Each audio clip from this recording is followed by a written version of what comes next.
Hello everyone, welcome to our channel. Myself Srishti Agarwal. एक बार फिर से स्वागत है आप सभी का स्कूल राज थ्योरी में, जहां पर मैं लेकर आई थी प्रभा सब्जेक्ट इंग्लिश की वर्कबुक का सॉल्यूशन क्लास 6 to 7 के लिए। अब तक हम देख चुके हैं वर्कशीट 30 तक कंप्लीट सॉल्यूशन। अब देखेंगे वर्कशीट 31 से कंटिन्यू। सबसे पहले वर्कशीट 31 देखेंगे। क्वेश्चन है, listen to your teacher dictate words on various themes then write in correct place. तो डिक्टेट करना है वर्ड्स को आपके टीचर के द्वारा जो बोले गए हैं वेरियस थीम्स के अकॉर्डिंग। जैसे स्कूल है तो स्कूल से रिलेट कौन कौन से वर्ड्स हो सकते हैं, हम जो जो चीज़ें देख पाते हैं स्कूल में वो आप लिख दीजिए। जैसे books, pen, pencil, student, bag, playground, teacher. इसी तरह से गेम में लिखेंगे cricket, football, kabaddi, kho kho, badminton, tennis, chess. इसी तरह से पार्क में आपको क्या क्या दिखाई देता है, जैसे gym, function, jogging, play, yoga, walking, ठीक है, बैडमिंटन प्ले।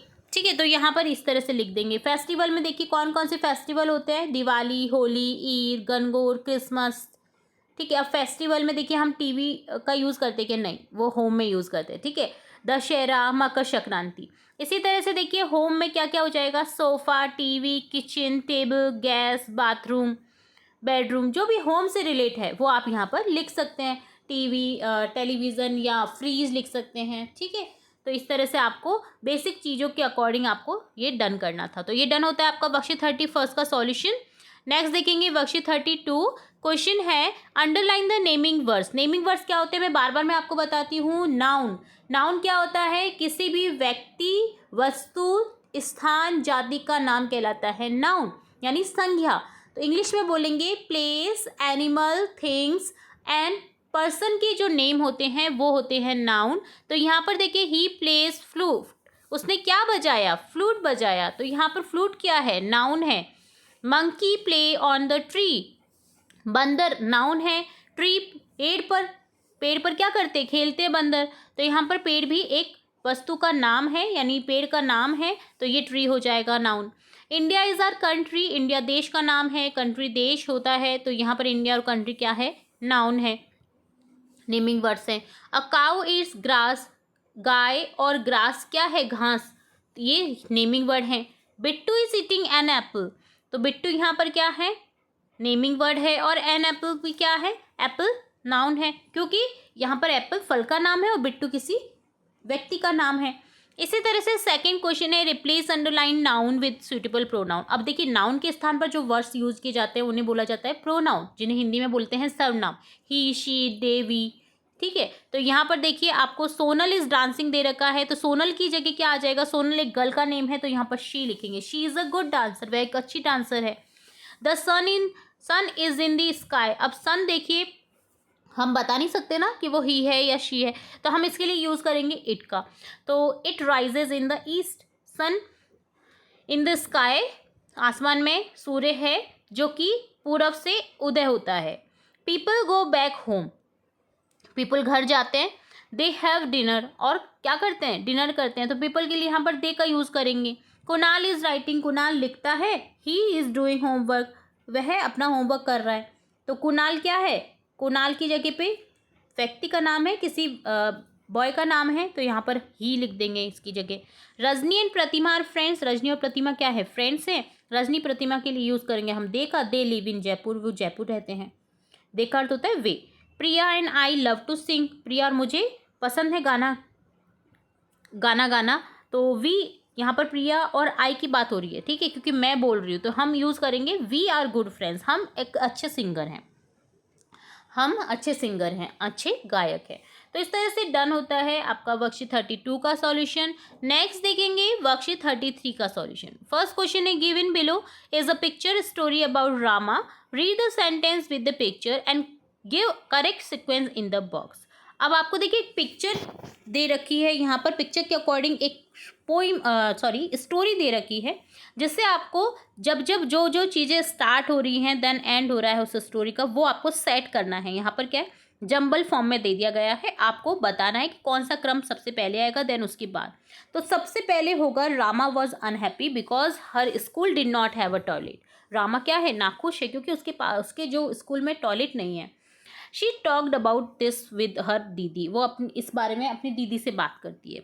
सेकेंड सेंटेंस होगा हर दीदी टॉक विद हर फ्रेंड्स, उसकी दीदी फ्रेंड्स से बात करती है। They decided to talk with people of the village, और वो डिसाइड करते हैं कि हम गाँव के लोगों से बात करेंगे इस बारे में।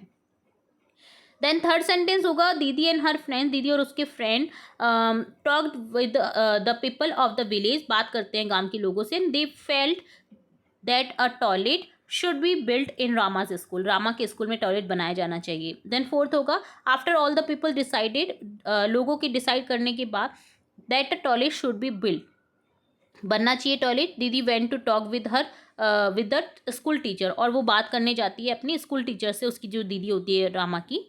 She finally agree to build one, और वो फाइनली एग्री हो जाते हैं उसे बनाने के लिए। देन होगा sentence soon the work for a toilet started, toilet का वर्क स्टार्ट हो जाता है। All the Elder children help in making a toilet, सभी जो बड़े बच्चे हैं वो मदद करते हैं टॉयलेट बनाने में। Finally a toilet was build in the school, Rama never face the problem again, finally Rama के स्कूल में टॉयलेट बन जाता है और उसको कभी भी फिर प्रॉब्लम नहीं होती है स्कूल जाने में। तो इस तरह से डन होता है वर्कशीट 33 का सॉल्यूशन, जिसमें एक सिक्वेंस हमें क्रिएट करना था स्टोरी का।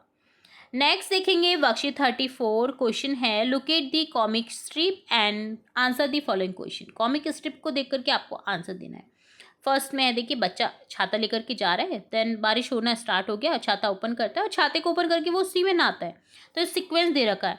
अब देखिए क्वेश्चन है what is the baby doing in the picture first, first में क्या कर रहा है बेबी, तो बेबी बॉय सॉरी, तो यहाँ पर हो जाएगा the boy is walking with an umbrella, वो अपने अम्ब्रेला के साथ में जा रहा है।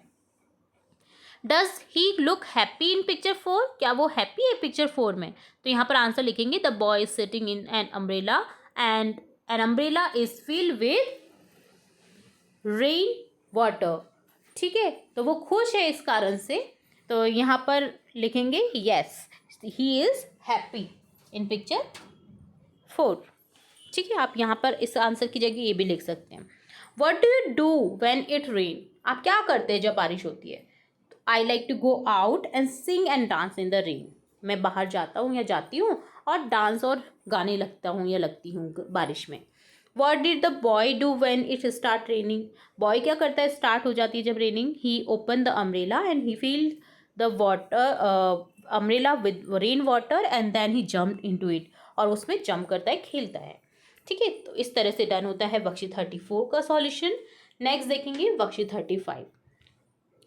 क्वेश्चन है read the story of a bird house, bird house से रिलेटेड एक स्टोरी दे रखी है जिसे पढ़ना है हमें और आंसर करना है क्वेश्चन के जो पूछे जाएंगे। वंस अपॉन अ टाइम, एक बार की बात होती है, 3 birds live together on a tree, 3 पक्षी रहते हैं एक साथ में पेड़ पर। Their name were Koko, Pihu and Sonu, क्या नाम होते हैं उनके, कोको, पीहू और Sonu. They built a small house with wooden stick, wooden stick लकड़ी की टहनियों से वो एक हाउस बनाते हैं अपने लिए छोटा सा, इस वुडन स्टिक्स और ग्रास एंड लीव्स से। ठीक है, Koko was the youngest of the 3, Koko जो होता है सबसे यंगेस्ट होता है यानी सबसे छोटा होता है वो उन तीनों में से। सोनू वॉज द एल्डेस्ट, और सोनू सबसे बड़ा होता है। ठीक है, तो यहाँ पर बीच में कौन हुआ, पीहू। ओके, तो ये आपको ध्यान रखना है। One day Koko went out to buy berries from the jungle market, जंगल मार्केट से कोको क्या लेने जाता है, बेरीज लेने जाता है। But he forgot to take a carry bag with him, और वो कैरी करना भूल जाता है बैग को उसके साथ।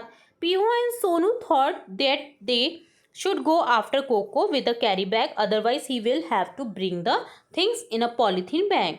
तो पीहू और सोनू डिसाइड करते कि हमें जाना चाहिए कोको के पीछे, नहीं तो वो पॉलीथीन बैग में सामान ले आएगा। Both knew how harmful polythene is for the environment and all elements, वो दोनों जानते हैं कि पॉलीथीन कितना हार्मफुल है, कितना खतरनाक हो सकता है एनवायरनमेंट के लिए और सभी जानवरों के लिए।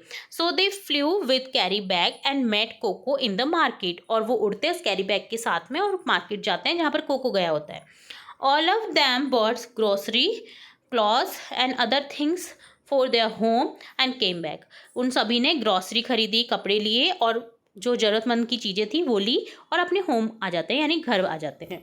तो इससे एक शिक्षा मिलती है कि हमें अपने साथ में कैरी बैग लेके जाना चाहिए, चाहे वो कागज़ का हो, कपड़े का हो। हमें पॉलीथीन का यूज़ ना करना चाहिए, और ना अगर कोई दे रहा है ना पॉलीथीन में, तो हमें नहीं लेनी चाहिए पॉलीथीन, क्योंकि वो कहीं ना कहीं जाकर के इधर उधर फेंकाई आ जाती है और वो हार्मफुल रहती है हमारे एनवायरनमेंट के लिए। तो जितना कम हो सके उतना कम कर सकते हैं हम यूज़ पॉलीथीन का। अब देखिए क्वेश्चन है, let us answer the following question now. Question के आंसर करेंगे। Where did the 3 friends live? कहाँ पर रहते हैं वो तीनों friend? They live together one on a tree, ठीक है, पेड़ पर रहते हैं। What did they build their house with? घर किससे बनाते हैं वो? They build their house with wooden stake, grass and leaves. Wooden stake, grass और लीव्स से। What do we build our house with? हम कैसे बनाते हैं हमारा घर? We build our house with cement, bricks, concrete etcetera, ठीक है। तो ये सब का यूज़ करके हम अपना घर बनाते हैं। What did they 3 friends buy from the jungle market? क्या खरीदने गए थे वो जंगल मार्केट में? 3 friends buy berries from the jungle market. What do you buy when you go to market? Milk, vegetable, fruits, groceries, ठीक है। और यहाँ पर देखिए आप ये आंसर इस तरह से भी लिख सकते हैं कि they bought grocery, clothes and other things for their home from the jungle market, ठीक है, बेरीज की जगह पे, क्योंकि बेरीज तो सिर्फ वो ही लेने जाता है, कौन? Coco, okay. तो यहाँ पर आप वो करेक्ट कर सकते हैं। जो ये लाइन है आप यहाँ पर आप लिख सकते हैं कि they bought from the jungle, this one line, okay. यहाँ पर ये वाली लाइन आ जाएगी, grocery, cloth and other things for their home, okay, यहाँ तक दे बॉट, ओके। तो इस तरह से आंसर लिख देंगे। नेक्स्ट है, how do you bring things from the market? कैसे लाते हो आप सामान मार्केट से? वी यूज़ क्लॉथ बैग, कपड़े का बैग, to bring things from the market. हम कपड़े का बैग यूज़ में लेते हैं चीज़ें लाने के लिए मार्केट से, ठीक है। तो इस तरह से डन होता है वर्कशीट 35 तक कंप्लीट सॉल्यूशन। इसके आगे का सॉल्यूशन हम नेक्स्ट पार्ट में देखेंगे। तो जुड़े रहना है आपको इसी तरह हमारे चैनल के साथ। वीडियो को पूरा देखने के लिए धन्यवाद।